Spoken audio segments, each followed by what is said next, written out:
अस्सलाम वालेकुम नाज़रीन कराम। केपीके में कामयाबी के बाद शेर अफजल मरवत ने पंजाब के अंदर वर्कर कन्वेंशन का ऐलान कर दिया कि किस किस तारीख को किस किस शहर के अंदर वर्कर कन्वेंशन होंगे।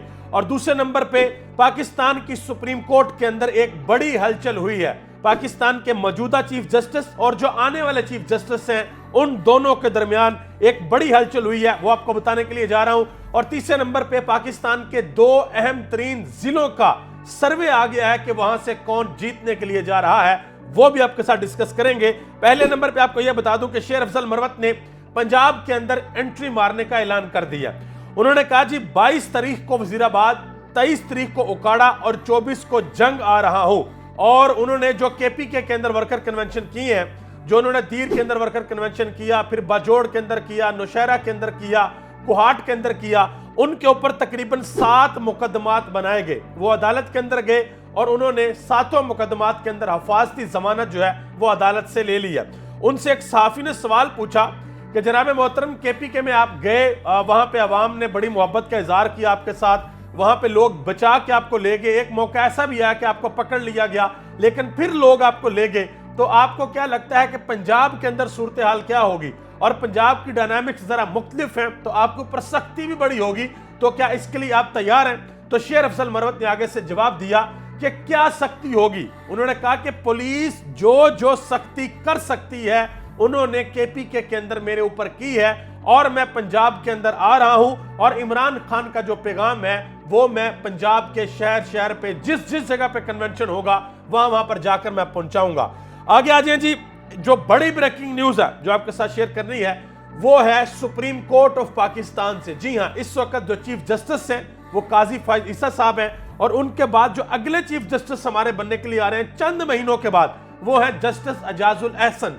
उन्होंने सुप्रीम कोर्ट की जो रजिस्ट्रार हैं उनको खत लिख दिया और खत ये लिखा है कि जो सुप्रीम कोर्ट के अंदर अहम केसेस लग रहे हैं, उनके जो बेंचेस बन रहे हैं, मुझे ला इल्म रखा जा रहा है कि वो बेंचेस कैसे बन रहे हैं, उन बेंचेस के अंदर कौन कौन आ रहा है। उन्होंने जो खत लिखा, जो खत के अहम तरीन पॉइंट्स हैं वो मैं आपके सामने रखने लगा हूं। देखिए हुआ क्या था कि प्रैक्टिस एंड प्रोसीजरल एक्ट जो एक बिल आया था, बाद में काजी फाइजा साहब ने उसके ऊपर यह फैसला सुनाया कि कोई भी बेंच बनेगा तो सुप्रीम कोर्ट के 3 सीनियर जज ये फैसला करेंगे कि बेंच के अंदर कौन कौन बैठेगा।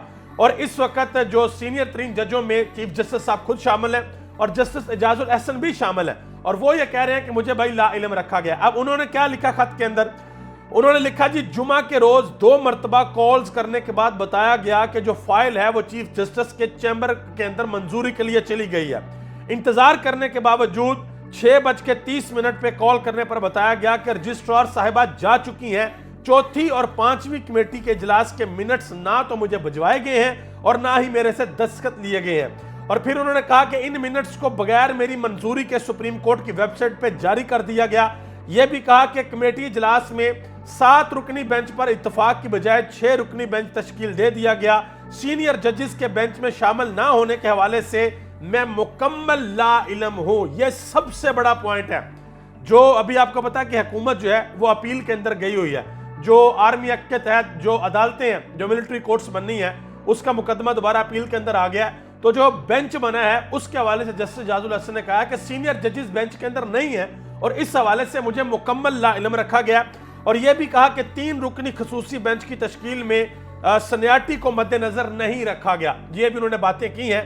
अब जस्टिस काजी फाइज ईसा साहब का जमाना है और जस्टिस काजी फाइज ईसा साहब जिस वक्त चीफ जस्टिस नहीं थे उस वक्त यह कहा जाता था जी ये बड़े असूल पसंद बंदे हैं, ये किसी भी सूरत आईने पाकिस्तान के ऊपर कोई हरफ नहीं आने देंगे, इनके होते हुए किसी किस्म की कोई नाइंसाफी नहीं हो सकती। और आज चीफ जस्टिस से नीचे जो दूसरे नंबर पे सीनियर 3 जज है वो सुप्रीम कोर्ट के अंदर बैठकर ये कह रहा है कि भाई मुझे तो ला इल्म रखा गया। सुप्रीम कोर्ट ने अपने लिए जो खुद एक जाब्ता बनाया था, सुप्रीम कोर्ट बाजार देखने में उस जाब्ते के ऊपर अमल नहीं कर रही। तो ये मामला बड़ा गंभीर होने वाला है जो देखने में नजर आ रहा है और बड़ा सीरियस इशू है।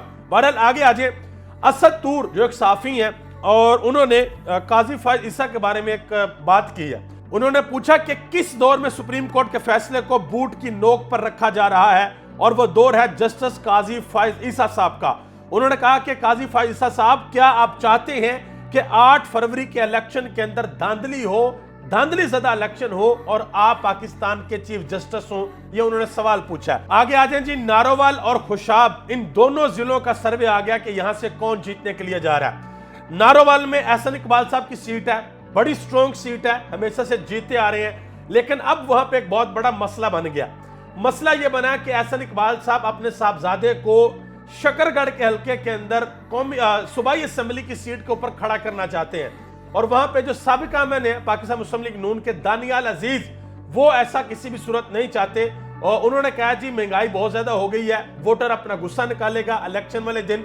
और जनाब मोहतरम एहसन इकबाल साहब प्राइस कंट्रोलिंग कमेटी के चेयरमैन थे, इन्होंने महंगाई कंट्रोल नहीं की। उन्होंने ये सवाल तक पूछ लिया, उन्होंने कहा जी ये कहते हैं कि पाकिस्तान तहरीक इंसाफ ने महंगाई की थी, अगर पाकिस्तान तहरीक इंसाफ ने महंगाई की थी तो लाएं कोई तहकीकाती रिपोर्ट, कोई डॉक्यूमेंट सामने रखें कि किस तरीके से महंगाई हुई थी।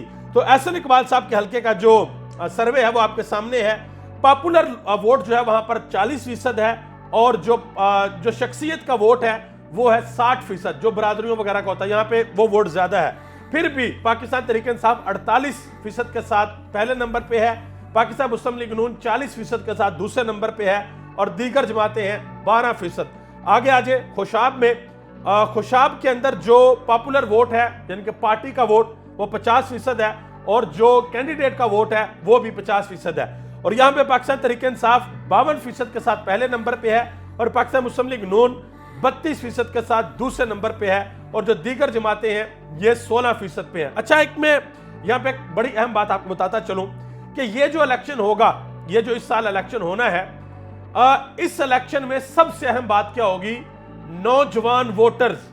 2018 के बाद तकरीबन 2 करोड़ नया वोटर है जो रजिस्टर्ड हुआ है, जिन्होंने वोट डालना है, वो नौजवान लोग हैं, सोशल मीडिया के नौजवान हैं। अब वो लोग किसको वोट डालेंगे ये मुझे आपको बताने की जरूरत नहीं है, आप खुद बखूबी इस बारे में जानते हैं कि वो लोग किस पार्टी को या किस लीडर को वोट डालेंगे।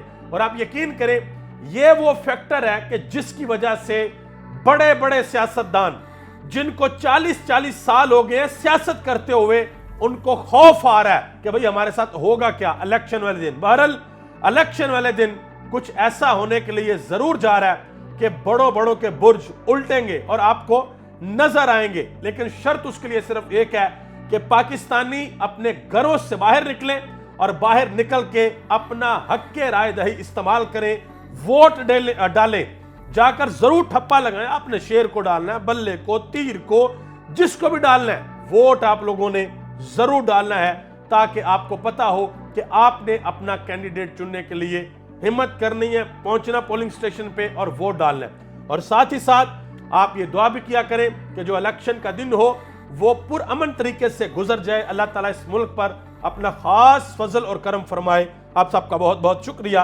पाकिस्तान जिंदाबाद, पाकिस्तान के अवाम और पाकिस्तान के इदारे पायदाबाद।